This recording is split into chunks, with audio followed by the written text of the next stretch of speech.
नमस्ते दोस्तों, मैं हूं राजेश कुमार खरे और आप देख रहे हैं हमारा यूट्यूब चैनल धर्म संकट। आज हम आगे बढ़ते हैं भगवत गीता के अद्भुत ज्ञान की ओर और जानते हैं युद्ध भूमि कुरुक्षेत्र में हुए महाभारत युद्ध की शुरुआत से संबंधित श्लोकों के रहस्यमय संदेशों को। अभी तक हमने 1 से लेकर 6 तक के श्लोकों का अध्ययन किया है। वह जाना है कि इस कर्म प्रधान धर्मग्रंथ में हम संसारिक लोगों के लिए क्या संदेश छुपा हुआ है। अगर आपने इसके पहले के मेरे 4 वीडियोस को नहीं देखा है तो वह इस वीडियो के डिस्क्रिप्शन में जाकर उसकी लिंक को कॉपी करके आप उसे यूट्यूब में जाकर देख सकते हैं। Hello everyone, welcome to our YouTube channel Dharma Sankat, where we embark on a journey through the profound teaching of the Bhagavad Gita. Today we delve into the mysterious messages of the verses related to the commencement of the epic Mahabharata battle on the battlefield of Kurukshetra. Till now, we have read Sloka 1 to 6 in 4 videos already published and understood the message hidden for us in these slokas. Those who missed to watch these videos can go to the descriptions of this video and copy the link of previous videos and open it in your YouTube channel.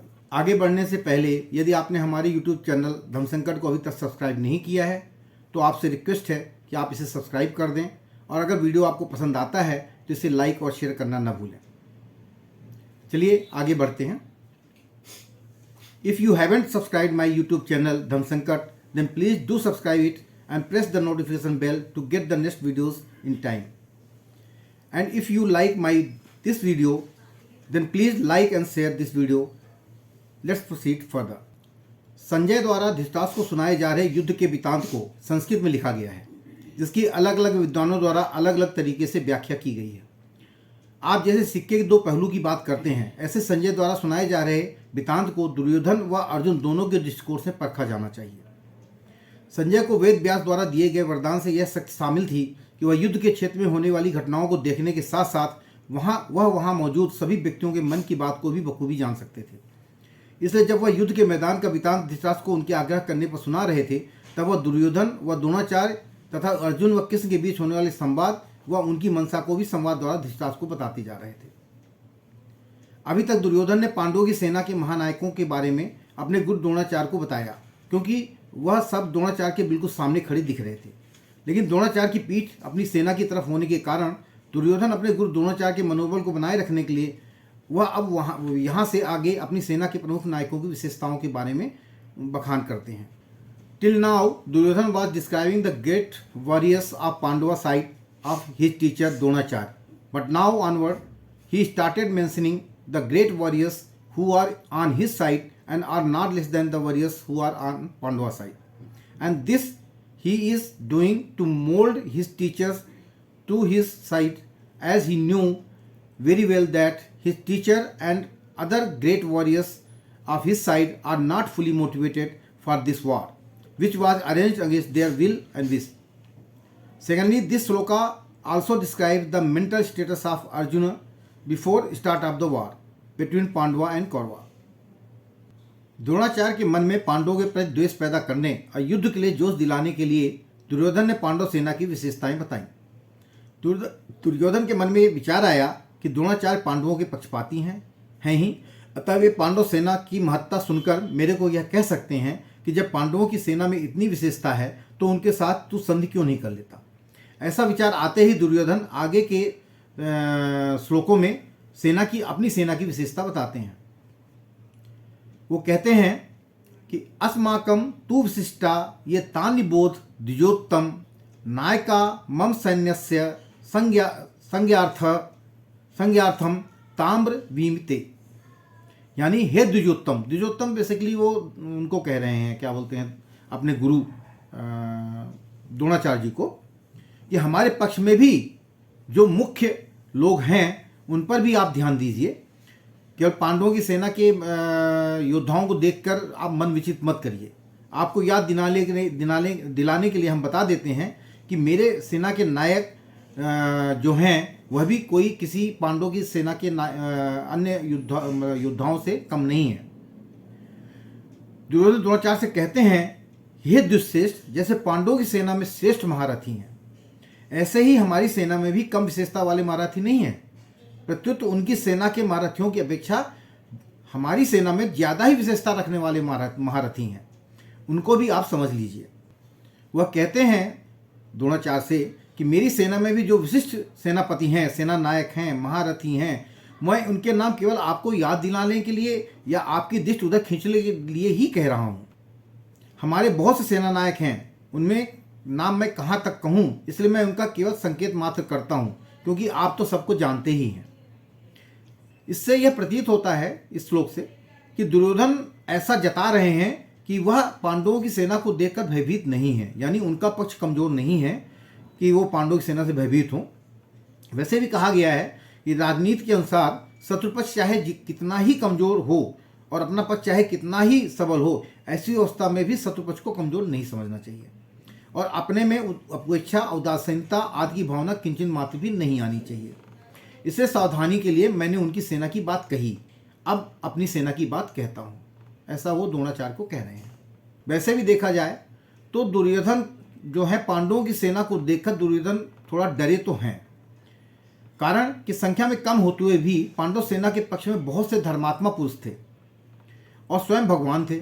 जिस पक्ष में धर्म और भगवान रहते हैं उसका सब पर बहुत बड़ा प्रभाव पड़ता है। पापी से पापी, दुष्ट से दुष्ट व्यक्ति पर भी उसका प्रभाव पड़ता है।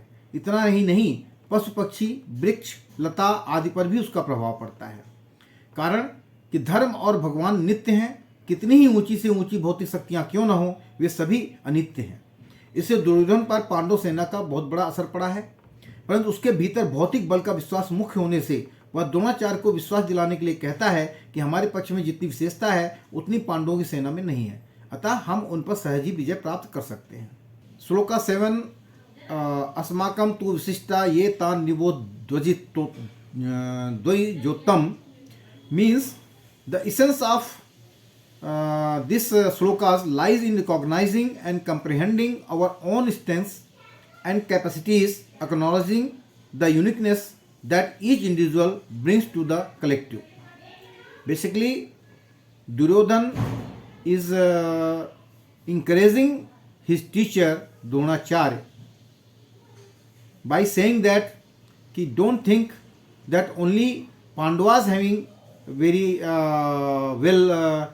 Yodhas, or you can say warriors, good warriors. We are also having great warriors with us, and they are even more than able to control the war than their own. Now, if you correlate with your day-to-day lives, so in our day-to-day life, this verse encourages us to recognize and appreciate the unique qualities and strengths of individuals around us. It emphasizes the importance of understanding that everyone has distinct talent and abilities. In our personal and professional lives, acknowledging and valuing diversity can foster a harmonious and productive environment.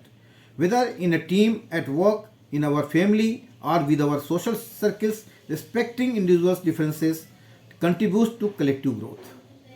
Similar way, in Hindi में कि अपने दैनिक जीवन में यह श्लोक हमें यह बताता है, यह कहता है कि हमें चारों ओर के व्यक्तियों की विशेषज्ञता और शक्तियों की पहचान करनी चाहिए।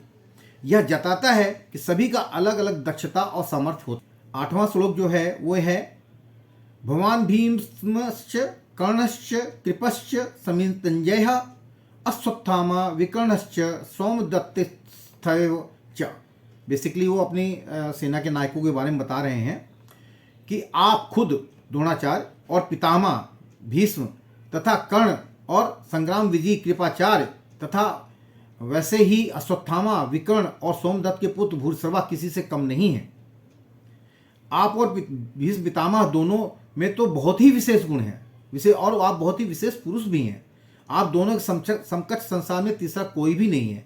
अगर आप दोनों में से कोई एक भी अपनी पूरी शक्ति लगाकर युद्ध करे तो देवता, यक्ष, राक्षस, मनुष्य आदि में ऐसा कोई भी नहीं है जो आपके सामने टिक सके। आप दोनों के पराक्रम की बात जगत में प्रसिद्ध ही है। पितामह भीष्म तो अबल ब्रह्मचारी हैं और इच्छा मृत्युधारी हैं, अर्थात उनको इच्छा के बिना कोई मार ही नहीं सकता। तो और पितामह भीष्म ने अपनी इच्छा शक्ति से ही सूर्य को उत्तरायण होने पर अपने प्राणों का त्याग करने का संकल्प लिया है। कर्ण के बारे में कहते हैं कि कर्ण तो बहुत ही सूरवीर है, मुझे तो ऐसा विश्वास है कि वह अकेला ही पांडव सेना पर विजय प्राप्त कर सकता है, उसके सामने अर्जुन भी कुछ नहीं कर सकता। ऐसा मतलब योद्धा कर्ण हमारे पक्ष में है। कृपस्य वो कृपाचार्य के लिए कहते हैं कि कृपाचार्य जी की तो बात ही क्या है, वे तो चिरंजीवी हैं, हमारे परम हितैषी हैं और संपूर्ण पांडव सेना पर विजय प्राप्त कर सकते हैं। फिर वे अश्वत्थामा के बारे में कहते हैं कि ये भी चिरंजीवी हैं और आपके ही पुत्र हैं, ये बड़े ही सूरवीर हैं, इन्होंने आपसे ही अस्त्र शस्त्र की विद्या सीखी है और अस्त्र शस्त्र की कला में ये बड़े चतुर हैं। विकर्ण के बारे में बोलते हैं अपने भाई विकर्ण, आप यह न समझें कि केवल पांडव ही धर्मात्मा है, हमारे पक्ष में भी मेरा भाई विकर्ण बहुत बड़ा धर्मात्मा और हुतात्मा है, सूरवीर है। ऐसे ही हमारे पितामह प्रापितामह शांतनु के भाई ब्राह्मीक के पौत्र तथा सोमदत्त के पुत्र भूरिश्रवा भी बड़े धर्मात्मा हैं। इन्होंने बड़ी बड़ी दक्षिणा वाले अनेक यज्ञ किए हैं, ये बड़े सूरवीर और महारथी हैं। यहाँ इन सूरवीरों के नाम लेने में दुर्योधन का यह भाव मालूम देता है कि हे आचार्य, हमारी सेना में आप, भीष्म, कर्ण, कृपाचार्य आदि जैसे महान पराक्रमी सूरवीर हैं। ऐसे पांडवों की सेना में देखने में कोई भी नहीं दिखता। हमारी सेना में कृपाचार्य और अश्वत्थामा तो ये तो चिरंजीवी हैं, यानी इनकी मृत्यु हो ही नहीं सकती है, जबकि पांडवों की सेना में ऐसा एक भी नहीं है। हमारी सेना में धर्मात्माओं की भी कमी नहीं है, इसलिए हमारे लिए डरने की कोई बात नहीं। बेसिकली वो द्रोणाचार्य को ये बताना चाह रहे हैं कि आप ये मत सोचिए कि पांडवों की सेना में भगवान हैं या उनके बड़े बड़े योद्धा हैं तो वो हमको मतलब पराजित कर देंगे, हमारी सेना को पराजित कर लेंगे। हमारी सेना में भी बड़े बड़े योद्धा हैं जो उनसे युद्ध में डबल ट्रिपल हैं कह लीजिए। तो इस प्रकार करके वो उनके मनोबल को बढ़ाने का प्रयास कर रहे हैं। Moving forward we explore the meaning of shlokas 8 which begins with भवान भीष्मश्च कर्णश्च कृपश्च समितजयः। Bhishma, Karna, Kripacharya and victorious in battles. Duryodhana addresses these warriors as leader of his army to his teacher Dronacharya. Basically, he emphasizes the significance of dedication and collaboration in achieving goals.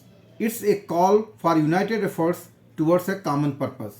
Basically, he says his teacher that a united efforts can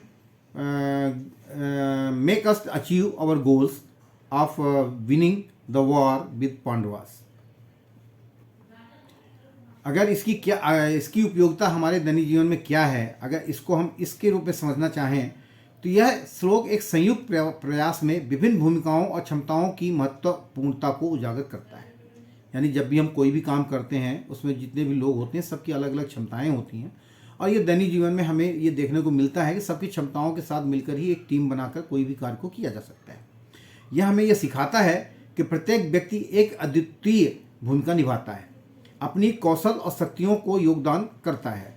हमारे दैनिक जीवन में team या समुदाय में हर व्यक्ति की शक्तियों को समझने में सहयोगपूर्ण गतिविधि हो सकती है।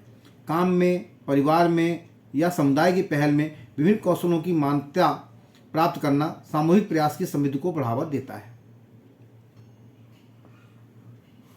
In our day-to-day life, this verse highlights the diverse roles and capabilities within a collective effort. It teaches us that every individual plays a unique part, contributing their skills and strengths. In our daily lives, understanding the strengths of each person in a team or community allows for effective collaborations. Whether it is a project at work, a family undertaking, or a community initiative, recognizing and utilizing diverse talents enhances the overall success of the collective endeavor. So this is the teaching which we are getting from this shloka. श्लोक 7 और श्लोक 8 दोनों ही व्यक्तिगत शक्तियों की पहचान करने और विविधता को बढ़ावा देने और सहकारी भाव की कड़ी महत्वपूर्णता को बताते हैं। ये शिक्षाएं हमें मजबूत कनेक्शन बनाने में मदद कर सकती हैं, चाहे वह हमारे व्यक्तिगत रिश्तों में हो, काम के माहौल में हो या व्यापक समुदाय में हो, जिससे व्यक्तिगत और सामूहिक विकास संभव हो सकता है। इन essence both shloka 7 and 8 underscore the significance of recognizing individual strengths, fostering diversity, and appreciating the collaborative spirit. These teachings can guide us to build stronger connections, whether in personal relationship, work environments, or within the broader community, ultimately leading to personal and collective growth. So let's delve into the significance of these verses, understanding the call for self-awareness and for importance of collaborative efforts. Stay tuned for insights that connect these ancient teachings to our modern lives. अध्याय 1 के श्लोक 7 और 8 की गहन ज्ञान गाथा हमें समय और सांस्कृतिक सीमाओं को तार तार करने वाली अमूल्य अंदरूनी दृष्टिकोण प्रदान करती है। जब हम इन श्लोकों की रूपरेखा में गहराइयों में गूंथे जाते हैं तो हमें केवल एक समय अनुकूल दार्शनिकता ही नहीं बल्कि अपने दैनिक जीवन के जटिलताओं को नेविगेट करने के लिए भी व्यवहारिक मार्गदर्शन प्राप्त होता है। In conclusion, the profound wisdom embedded in slokas 7 and 8 of chapter 1 provide us with invaluable insights that transcend the boundaries of time and culture. As we delve into the essence of these verses, we discover not only a timeless philosophy but also practical guidance for navigating the complexities of our daily lives. इन श्लोकों में दर्शाया गया कर्तव्य, धर्म और धार्मिक क्रिया पर जोर देने से हमें एक उद्दीपन दिया जाता है कि कैसे हम उद्देश्यपूर्ण और सत्यापन जीवन जी सकते हैं। यह समझना कि हम सभी अपने कर्तव्यों और जिम्मेदारियों से बंधित हैं और फिर भी हमें परिणामों के प्रति आसक्त के बिना उन्हें पूरा करना चाहिए, हमें सफलता और असफलता के सामने समबुद्धि बनाए रखने की क्षमता प्रदान करता है। यानी जब किसी काम को लेकर आप कर्म करते जाते हैं और फल की चिंता आप नहीं करते हैं, तभी जाके आप उस काम को सही ढंग से आगे करते चले जाएंगे। नहीं तो अगर आपको बीच रास्ते में पता चलता है कि यह लगता है कि हमको वो फल प्राप्त नहीं होगा और उसको आप बीच में छोड़ देते हैं, तो ना तो आप घर के रहेंगे ना आप घाट के रहेंगे। द एम्फेसिस ऑन ड्यूटी यानी dharma and righteous actions as elucidated in this shlokas serves as a compass for leading a purposeful and fulfilling life. Understanding that we are all bound by our duties and responsibilities and yet we should perform them without attachment to the results enable us to maintain equanimity in the face. इसके अलावा ये श्लोक हमें हमारे क्रियाओं में स्वयं जागरूकता और सतर्कता की महत्वपूर्णता सिखाते हैं। आसक्ति के बिना और ऊंचे उद्देश्य के लिए हमारे प्रयासों को समर्पित करके हम इच्छा और अहंकार के बंधनों से मुक्त हो सकते हैं, जिससे आध्यात्मिक विकास और स्व साक्षात्कार की राह खुलती है। Moreover, these verses teaches us the importance of self-awareness and mindfulness in our actions.